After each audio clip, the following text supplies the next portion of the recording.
Assalamualaikum warahmatullahi wabarakatuh. Hari ini kita belajar tentang pendidikan lingkungan hidup. Hal yang kita bahas kali ini yaitu bagaimana cara mengelola sampah. Bagaimana cara kita mengelola sampah dengan baik. Nah, pendidikan lingkungan hidup ini merupakan muatan lokal Kota Batu. Jadi kita hanya membahas apa yang ada yang merupakan muatan lokal Kota Batu. Nah, tujuan pembelajarannya yang pertama adalah siswa dapat mengidentifikasi jenis-jenis sampah, dan yang kedua siswa dapat mengelola sampah. Nah, jenis-jenis sampah itu ada dua, yaitu sampah organik dan sampah anorganik. Sampah organik itu sampah yang dapat terurai secara hayati, secara alami. Nah, artinya sampah tersebut mampu terurai oleh bakteri atau organisme hidup lainnya, sehingga sampah tersebut dapat membusuk. Nah, contoh dari sampah organik yaitu sisa makanan, bagian-bagian dari sayuran yang tidak dimasak, bisa juga kulit buah dan lain-lain. Coba sekarang, kalau kalian setelah makan ada sisa makanan yang tidak kalian makan, kemudian kalian buang sembarangan, maka lama-kelamaan makanan tersebut akan basi, ya, akan basi atau membusuk. Nah, itu makanan tersebut sudah terurai dengan bantuan bakteri atau organisme hidup yang lain. Selanjutnya, sampah anorganik. Nah, sampah anorganik ini tidak ada efek dari mikroorganisme dalam proses dekomposisi. Dekomposisi itu penguraiannya. Jadi sampah organik ini membutuhkan waktu yang sangat lama untuk hancur, dan itu pun tidak bisa hancur dengan bantuan bakteri. Contohnya yaitu plastik, kertas, logam, ya. Jadi sampah-sampah seperti plastik, kertas, logam itu tidak bisa terurai. Nah, bagaimana cara kamu membedakan antara sampah organik dan anorganik? Karena masih banyak di antara siswa-siswa itu yang belum paham bagaimana membuang sampah yang organik dan sampah yang anorganik. Kadang mereka beranggapan bahwa organik itu sampah basah. Oke, sampah basah. Tapi salah pemahamannya ketika membeli es yang ada pada plastik, kemudian plastiknya basah, mereka akan membuang di sampah organik. Nah, itu kan salah. Seharusnya dibuang pada sampah anorganik. Jadi, yang merupakan sisa makanan, semua sisa makanan apapun itu masuk dalam organik, tapi wadahnya misalnya tadi es tadi, plastiknya, atau misalnya kalian makan cilok, plastik dari cilok itu masuk di sampah anorganik. Nah, bisa dipahami ya? Oke, saya lanjutkan sekarang. Nah, karena sampah anorganik itu susah untuk terurai, maka ada yang namanya insinerator. Insinerator ini merupakan alat untuk pembakar sampah atau mesin pembakar sampah. Nah, dari mesin pembakar sampah ini apa saja yang bisa dibakar? Contohnya bekas baju, pampers. Nah, ini yang sering menggunakan pampers, ya. Harus kalian ketahui bahwa pampers itu susah terurai dan sejenisnya. Kemudian karet itu susah untuk terurai, maka harus dibakar dalam mesin pembakar sampah. Nah, arangnya yang kita gunakan yang hasil dari pembakaran sampah tadi bisa digunakan sebagai campuran kompos.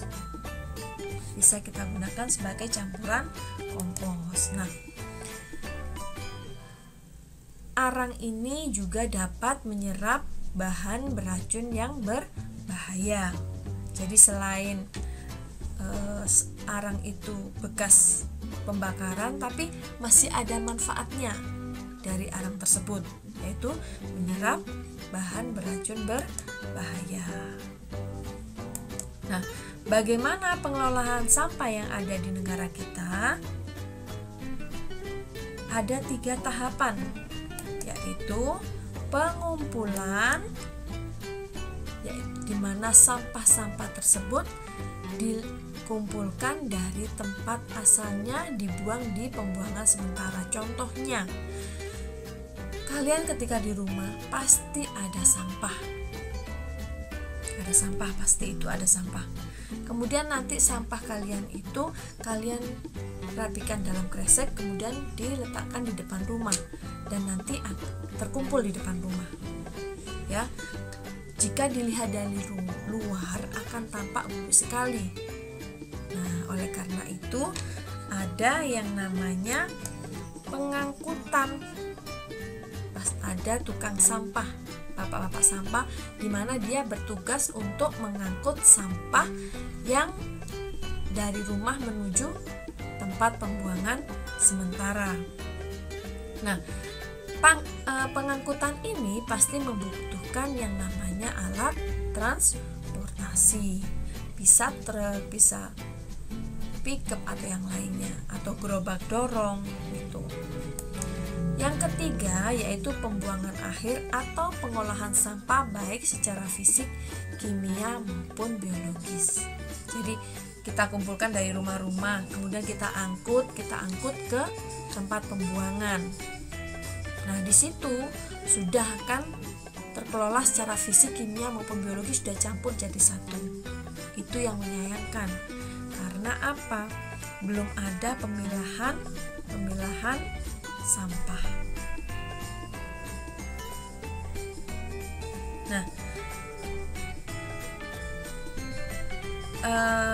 dalam proses pengolahan sampah secara fisik, kimia maupun biologis itu ada 2 model pembuangan akhir. Yang pertama adalah open dumping, yaitu open dumping penimbunan secara terbuka. Jadi hanya ditimbun saja, terbuka, ditumpuk seperti itu. Nah, ditimbun di area tertentu tanpa membutuhkan tanah penutup. Ada efek sampingnya, yaitu menyebabkan udara bau busuk yang tidak sedap. Nah, menurut pengelolaan secara open dumping itu sudah tidak efisien lagi, sehingga ada yaitu cara sanitary landfill, pembuangan secara sehat. Bagaimana caranya? Sampah ditimbun secara berseling-seling. Jadi sampah dilapisi tanah, kemudian sampah lagi, ditutup tanah lagi, dan begitu seterusnya.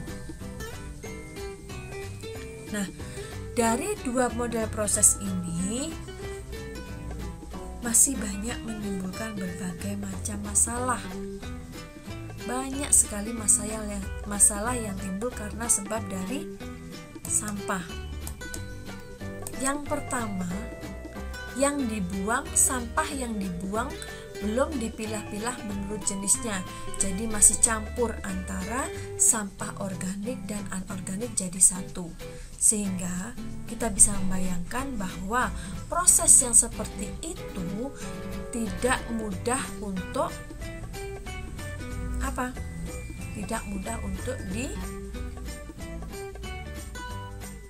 dirubah lagi.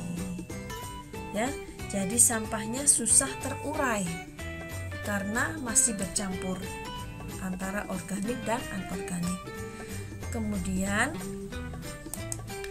dari tempat pembuangan akhir tadi yang sudah kita buang di sana menjadi ladang subur untuk virus, bakteri, dan bibit penyakit.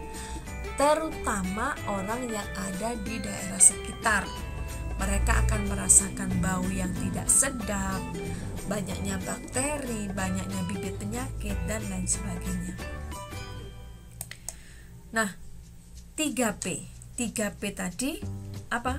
Tahap pengumpulan, pengangkutan, dan pengelolaan sampah. Pengumpulan, pengangkutan pasti menggunakan transportasi. Untuk saat ini sampah yang begitu banyak, transportasi tidak hanya membutuhkan alat dorong, tapi juga membutuhkan bensin, solar, dan lainnya. Maka membutuhkan biaya yang sangat besar, apalagi sampah di negara kita ini amat sangat banyak. Nah, setelah terkumpul di TPA, maka akan timbul juga namanya gas pencemaran. Tadi saya sudah sampaikan, mengakibatkan bau yang tidak sedap. Nah, proses pembusukannya tadi dapat mengurangi oksigen, sehingga makhluk-makhluk yang ada di sekitarnya bisa mati. Nah, sampah ini banyak itu karena meningkatnya gaya hidup masyarakat. Ketika gaya hidupnya tinggi, maka jumlah sampah yang dihasilkan akan banyak juga. Tapi dalam sampah ini bisa menjadi berkah jika kita sudah bisa memilah antara sampah kering dan sampah basah, atau sampah anorganik dan sampah organik. Kalau sampah organik sudah jelas, dia akan bisa membusuk. Kita kalau mau memproses lagi bisa kita jadikan kompos untuk penyubur tanaman. Bagaimana dengan yang sampah kering ini?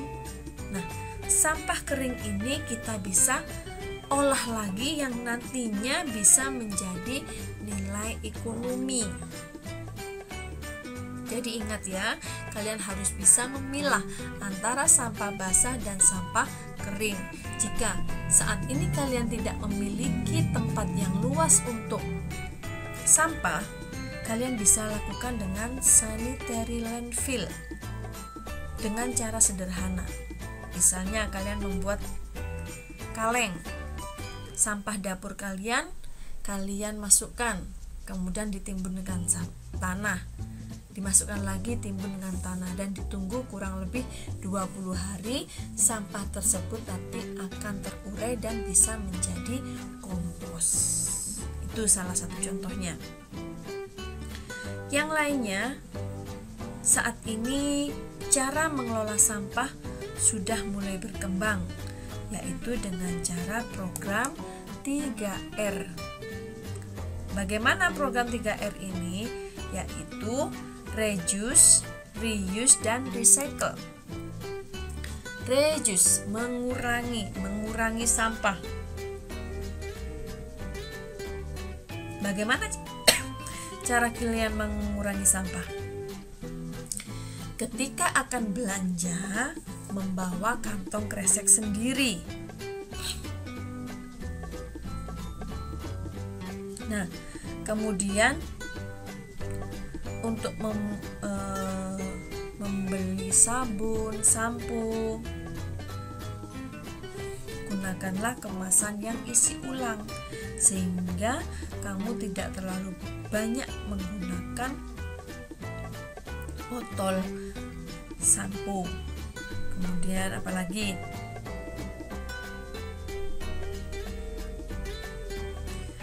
Belilah paket yang besar. Kenapa seperti itu? Karena dengan paket yang besar akan mengurangi sampah. Beda lagi dengan kalian yang beli kecil-kecil, itu akan memperbanyak sampah. Kemudian yang kedua ada reuse, menggunakan kembali atau memakai kembali. Nah, sampah yang bekas atau barang bekas itu masih kita bisa pakai lagi. Misalnya kalian punya buku tulis kalian sisa dari kelas 4, Nah, di situ ada yang masih kosong. Nah, bisa kalian ambil yang kosong itu, nanti dijadikan satu, kemudian bisa kalian gunakan untuk menghitung atau mencatat hal yang lain dengan dijadikan satu, dibendel jadi satu, lebih bermanfaat. Kemudian ketika kalian menulis, gunakan dua sisi, jadi depan dan baliknya. Jangan yang depan saja yang digunakan, karena itu akan pemborosan. Kemudian kalau punya baju, kalian juga bisa memberikannya kepada orang lain. Selain memberikan kepada orang lain, memang jika baju tersebut tidak layak digunakan, bisa kalian gunakan sebagai lapel. Ya, bisa dimanfaatkan. Kalaupun ada kaleng, susu, bisa kalian gunakan sebagai pot tanaman. Ya, kemudian bungkus-bungkus permen, saat ini sudah banyak sekali orang yang menggunakan bungkus-bungkus permen sebagai hiasan-hiasan. Bisa juga sebagai tempat duduk. Ada lagi kaleng bekas cat. Itu diolah lagi, digunakan kembali dengan cara menambahkan tempat duduknya. Kaleng bawah dalamnya bisa untuk penyimpanan, yang atasnya bisa kita duduki dengan diberikan spons. Nah, seperti itu. Yang ketiga adalah mendaur ulang sampah. Nah, sampah kertas bisa didaur ulang. Akan tetapi tidak semua sampah anorganik ini bisa didaur ulang. Tapi saat ini banyak sekali industri-industri yang memanfaatkan sampah menjadi barang lain sehingga menghasilkan nilai ekonomi. Misalnya, kamu pilih mana yang kertas, mana yang plastik. Kalaupun kalian tidak bisa membuat hasil dari sampah-sampah tersebut, kalian dapat menjual sampah tersebut sehingga dapat didaur ulang di pabrik. Ya, yang kertas dikumpulkan jadi satu dengan kertas, botol dijadikan satu dengan botol, plastik dijadikan satu dengan plastik. Nah, itu memiliki nilai-nilai sendiri. Jadi nanti setelah kita jual pada pengepul, oleh pengepul akan dibawa ke pabrik. Nah, di pabrik tersebut akan didaur ulang. Ya, jadi masih bisa dimanfaatkan kembali. Bisa juga mendaur ulang sampah tersebut menjadi kerajinan tangan. Kalau botol, kalian bisa dijadikan vas bunga. Banyak sekali yang bisa kalian lakukan dengan cara mendaur ulang. Nah, semoga pembelajaran tentang pengelolaan sampah kali ini bermanfaat. Saya akhiri. Wassalamualaikum warahmatullahi wabarakatuh.